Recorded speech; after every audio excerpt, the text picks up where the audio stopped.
अनुराधा और मैं मिस राग की सेक्रेटरी हूँ। आपको पता है कि मैं आज आपको क्वेश्चन आंसर कराऊंगी जो मिस राग ने मुझे बताया है, और ये बिल्कुल सटीक और आसान है, जिससे आपको याद करने में थोड़ी भी परेशानी नहीं होगी। तो चलो शुरू करते हैं।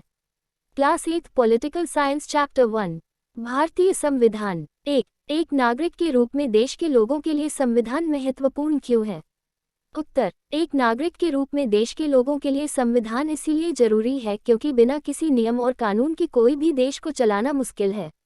संविधान हमें अभिव्यक्ति की स्वतंत्रता, सामाजिक, आर्थिक और राजनैतिक न्याय, विश्वास, धर्म और उपासना की स्वतंत्रता, प्रतिष्ठा और अवसर की समता देता है और हमारे मौलिक अधिकारों की रक्षा करता है।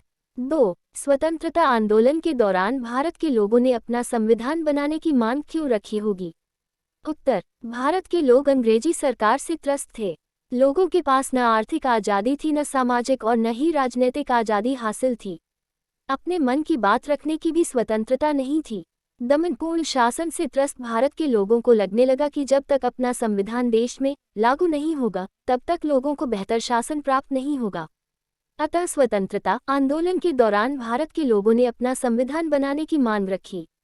3. भारत के संविधान में दिए गए मूल्यों में से आपको कौन से मूल्य सबसे महत्वपूर्ण लगते हैं और क्यों? उत्तर, भारत के संविधान में दिए गए मूल्यों में से मुझे बुनियादी मूल्य सबसे महत्वपूर्ण लगते हैं।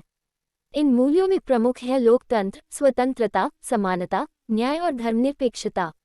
इन मूल्यों का महत्व इस तथ्य से पता चलता है कि इन्हें सबसे पहले संविधान के उद्देश्यों में शामिल किया गया था एवं इन्हें संविधान की उद्देशिका में भी लिखा गया है। क्या तुमने अभी तक चैनल को लाइक, शेयर और सब्सक्राइब कर दिया या नहीं? नहीं किया तो अभी कर लो, क्योंकि इस चैनल पर तुम्हें फ्री में सारे क्वेश्चन आंसर के साथ साथ चैप्टर के भी वीडियो मिल जाएंगे।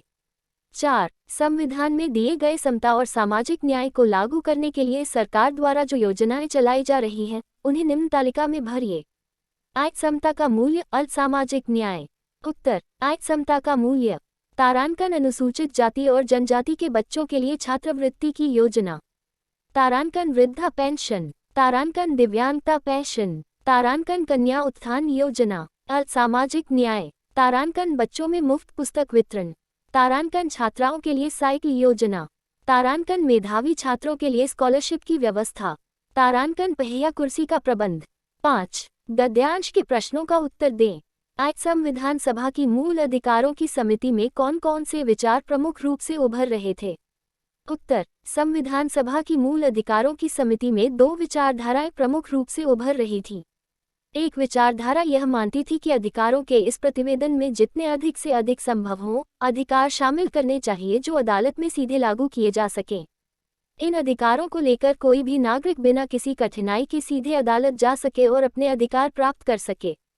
दूसरी विचारधारा का मत था कि मूल अधिकारों को कुछ ऐसी बहुत अनिवार्य बातों तक सीमित रखा जाना चाहिए जिन्हें धारभूत माना जा सके।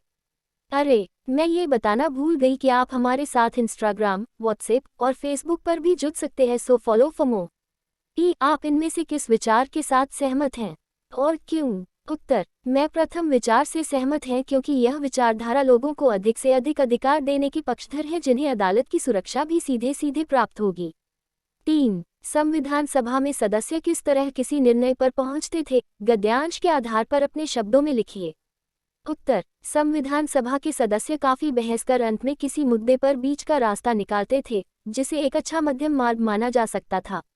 राधे राधे बच्चों को, फिर कल मिलते हैं, अपना ख्याल रखना।